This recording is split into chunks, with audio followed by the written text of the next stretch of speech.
or logical situation to take any revenue realized from the sale of power, put it back against the the power bills so that people pay less, the people who are paying off the project pay the least amount possible, or does it make sense to let Nalcor and or the province use that money for whatever is deemed necessary and most rational or advantageous at the time, and perhaps have a program to help out people who are really struggling and can't pay their bills? You know, I think there's any number of things that can occur. I mean, first and foremost, we have to keep in mind that many of our, seniors and low-income families right now will suffer the most, and they will be hit the hardest. There's no question about this. And the other thing is the cost of doing business in the province and the impact that would have. I mean, let's face it, Nova Scotia, our neighbouring province here, will get significant benefit from this project as well. And there's been no commitment except for the first right of refusal to buy any of this excess power, I would say. So we got to make sure that we're competitive with business rates, as well as make sure we protect our seniors and low income families. Now, with that said, is we also have to do whatever we can to diversify our economy, because once those mega projects, as we know, there's 3 on the go right now, is once our mega projects are over, we have to use what the current assets that we have to, stimulate our economy, to diversify our economy, and we can attract business by using, electricity if that's the case. But, there'll be a number of options that will be considered at the time, but our position clearly is that the excess revenue, people paying for this, they need the direct benefit. Okay, I want to stick with the hydro for now. I've got lots of other things I could ask you about, including the fishery and tourism and how we're going to maximize those industries for our economy down the road. But sticking with Muskrat Falls, is it inevitable that we're going to be talking about Gull Island next? Do we have to go there to make all this infrastructure make sense? Some say that the transmission lines up and back to the Upper Churchill prepares for 2041. Others say that the only thing that makes sense there is to negotiate with Quebec for how we transfer that power once it's back largely in our hands.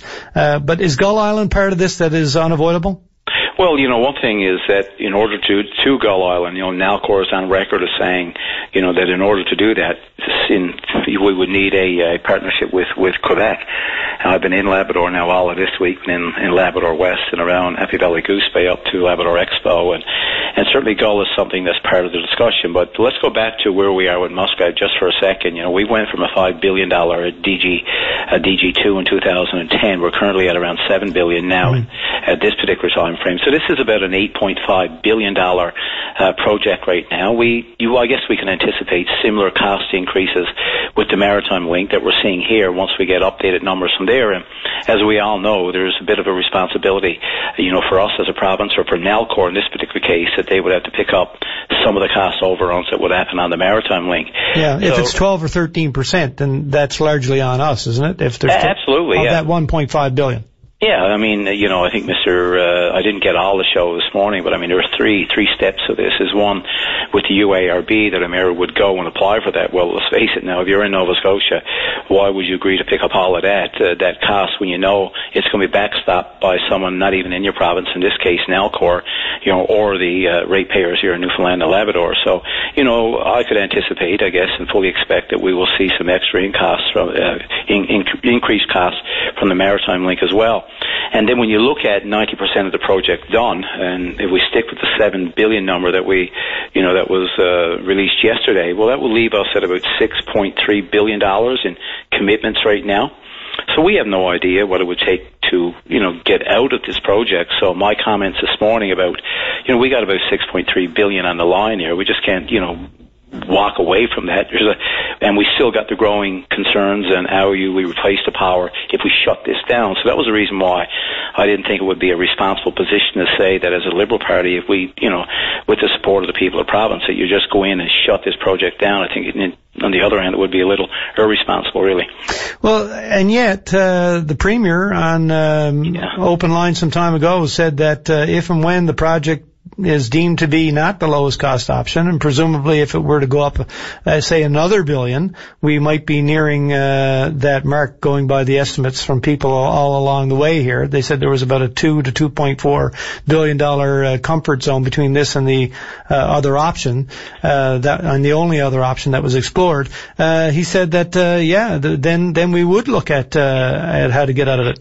Yes, no, I agree. He did say that, and that's what we don't know. What we don't know is what the cost to exit this project would be, what our liabilities. Keep in mind now is that when we had this discussion, we had a commitment to Emera here. We're under contract there to supply power at some point. So just walking away is one thing to walk away because you made a commitment to towers or you made a commitment to build a dam to a contractor. But we've also made a long-term commitment to supply power to Emera. So it's a very complex agreement that we've gotten ourselves into here right now. So the exit strategy here would be, I'm sure, very difficult. The other thing, though, I think to build on to your point that you mentioned, as we get the increased cost, one number that we don't really talk much about, it is the interest during construction. You just mentioned it briefly, Pete. We need to know this because you know what? There's only one pocket this is coming from here, and it's our pockets as ratepayers in Newfoundland and Labrador. So we need to know. I know in early discussions, this was around $700 million, I believe the number was, and as the cost continues to grow, you'd expect the interest during construction will continue to grow as well. The other thing is, there's three other pieces that I want to weigh into is we are on through Nalcor, through our commitment to Hebron. There's still money that we're going to be required because we're part owner there. As you remember, our equity position, 4.9% in Hebron. So there's money going to be required to continue that project.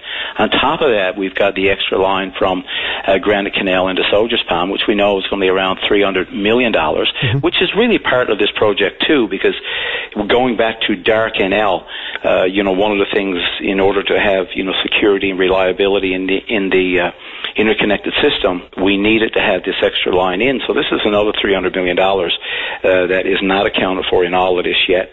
And of course, then it's a third line going into Labrador West, which is expected to be another $350 million. So when you look at all of this, there's still a big package of money and a big requirement, by Nalcor that's already been made by Nalcor on behalf of the people of this province. Yeah, it's staggering, the amounts of money, and it's hard to sort of hang on to it and sort of really be able to appreciate the scale of it. But in any case, I guess we're doing the best we can, and time is really what it's going to take. It's difficult to know where you are at any given time. You have to wait for these announcements, of course, and there's a time lag between when the picture changes and when you find out about it, and then of course the time has passed when you have a whole lot of choice of what to do.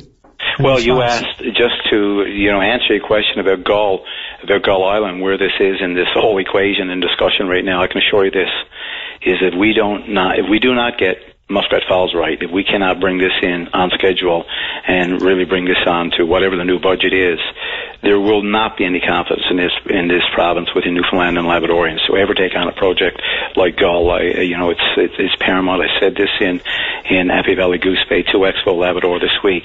If we don't get this project right, the confidence, I can tell you, will be shaken taking on any other hydro project in this province in a long, long time.